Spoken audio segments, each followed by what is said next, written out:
Certains animaux ont l'exceptionnelle capacité de prédire certaines choses, plus particulièrement la mort. Vous êtes sur Mimi Explo et je vous souhaite la bienvenue dans ce nouvel épisode de Mystères et Énigmes. Selon certaines croyances, quand un renard traverse la route de droite à gauche devant un conducteur, c'est mauvais présage. Quand un cheval regardait quelqu'un pendant un cortège funèbre, on disait que cette personne était la prochaine à mourir. Ce volatile nocturne, plus précisément le hibou blanc, représente dans de nombreuses cultures les ténèbres et la mort. Son cri annonce le décès proche d'une personne. Mais dans l'histoire que je vais vous conter, il s'agit d'une chouette. Elle a ululé 2 fois dans la journée et ce fut un mauvais présage.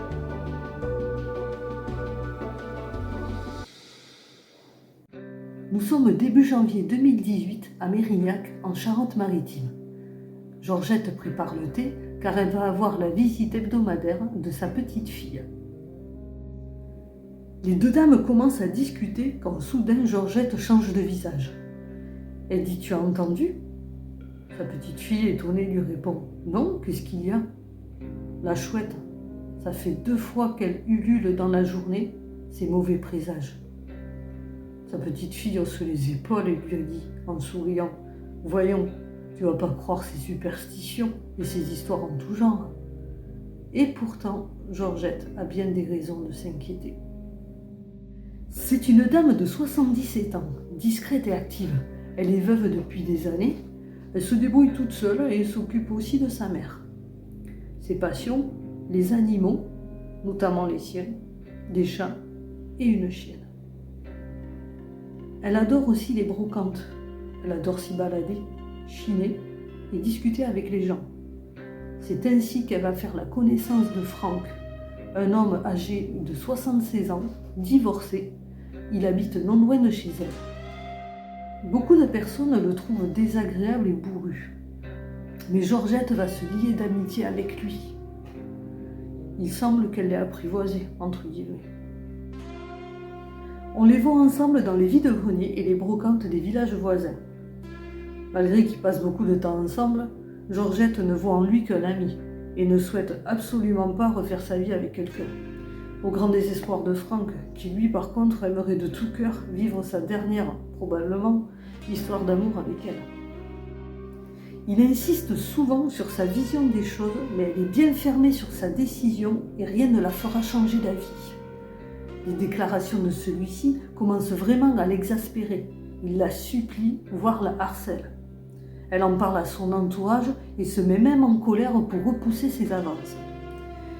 Elle vient lui faire comprendre que ça n'ira jamais plus loin que ça entre eux. En fin d'année survint le décès de sa mère.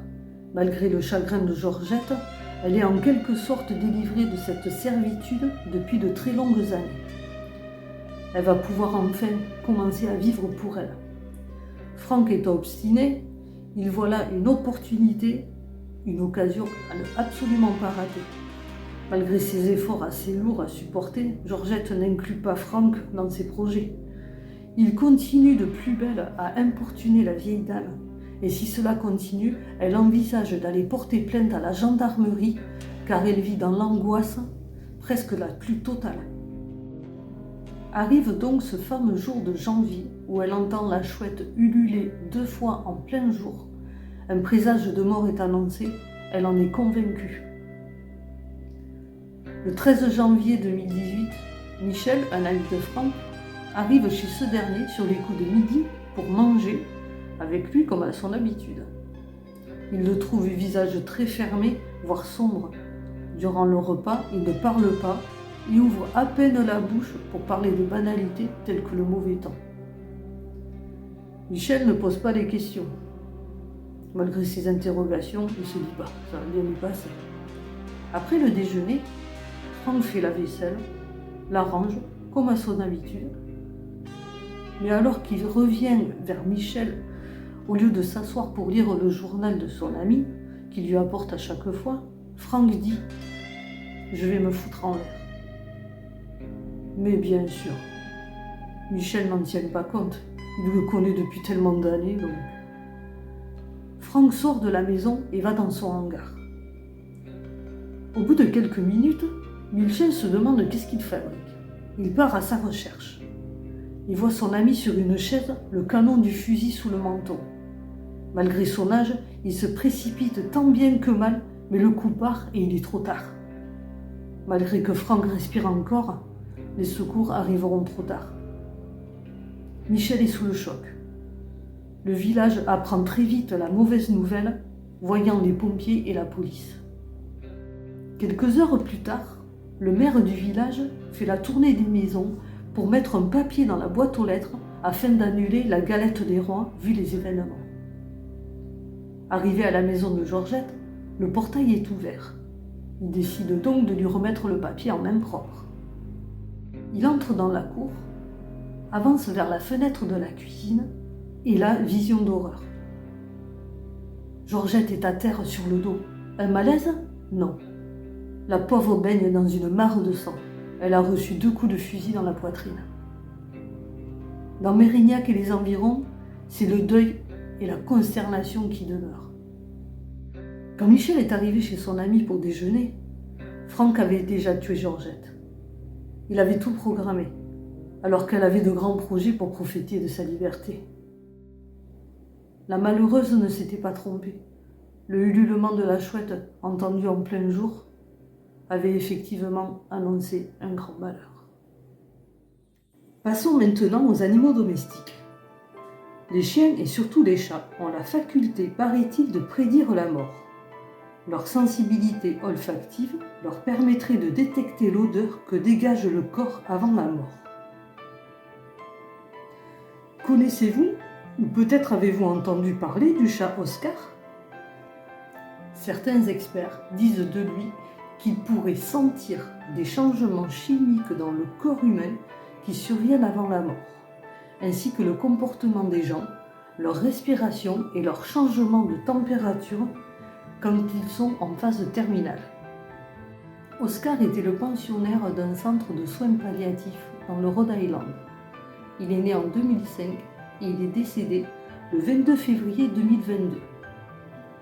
Pourrait-on dire qu'il était passeur d'âme?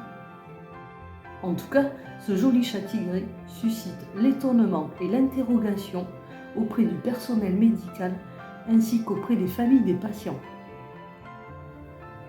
Il allait se blottir auprès des personnes dont la mort était imminente, seulement quelques heures avant leur décès. Outre le côté paranormal de la chose, des explications plausibles ont été évoquées pour tenter de comprendre le phénomène. Certains voyaient en lui un petit ange de la mort, bienveillant, apportant un peu de réconfort dans les derniers instants de ces personnes en fin de vie. D'autres pensaient à des coïncidences. Des années après sa mort, Oscar continue à captiver notre imagination et notre interrogation. La preuve, je vous en parle encore aujourd'hui. Voilà les amis, c'est la fin de ce nouvel épisode. Je vous remercie d'avoir suivi la vidéo. Vous pouvez me laisser un commentaire pour me dire ce que vous pensez de tout ça. Vous pouvez liker, vous pouvez vous abonner, c'est totalement gratuit. Et je vous dis à bientôt pour de nouvelles aventures sur Mimi Explo. Ciao ciao!